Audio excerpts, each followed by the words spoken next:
Nota pembelaan penasihat hukum angka 2, yakni tentang telah ada kesengajaan sebagai maksud pada saat pertemuan antara terdakwa dengan Ricky Rizal Wibowo dengan terdakwa dengan saksi Richard Eliezer Budiang Lumiu yang dilakukan secara terpisah yang didasarkan pada keterangan-keterangan tersebut di atas tidak ada yang menunjukkan adanya keadaan batin apalagi perintah terdakwa untuk membunuh korban.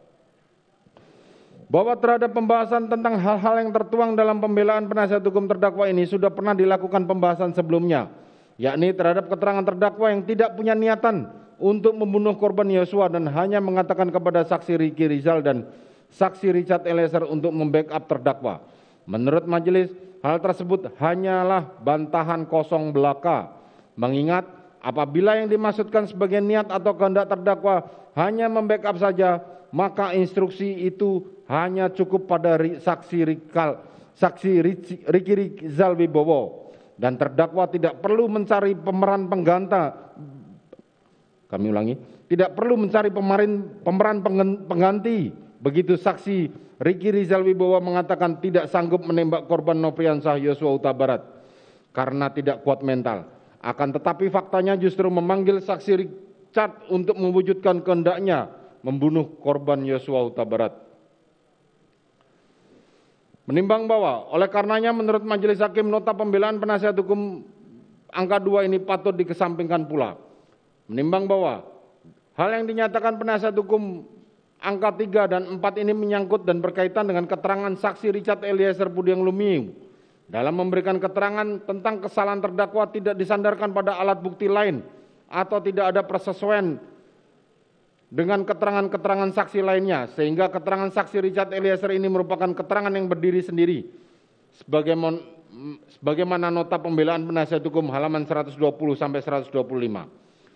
Menimbang bahwa setelah majelis hakim cermati hal-hal yang dinyatakan oleh penasihat hukum tersebut, yakni nota pembelaan bagian J halaman 77, bagian L halaman 84, bagian M halaman 85, bagian D halaman 51, bagian C halaman 49 dan bagian B halaman 43, sebagian sudah dipertimbangkan yaitu bagian M dan bagian C.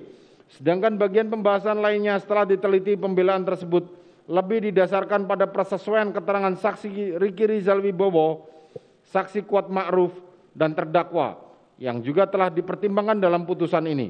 Sehingga pembelaan angka 3 dan angka 4 ini patut untuk dikesampingkan. Ayat 3, dengan rencana lebih dahulu, menimbang bahwa KUHP tidak merumuskan pengertian dan syarat unsur berencana. Hal yang berbeda dengan beberapa istilah dalam KUHP seperti luka berat, makar, dan permufakatan jahat. Pengertian istilah-istilah tersebut dirumuskan oleh KUHP dalam bab 9 tentang arti. Beberapa istilah dipakai dalam kitab undang-undang. Meskipun demikian, pengertian dan syarat unsur berencana dapat diperoleh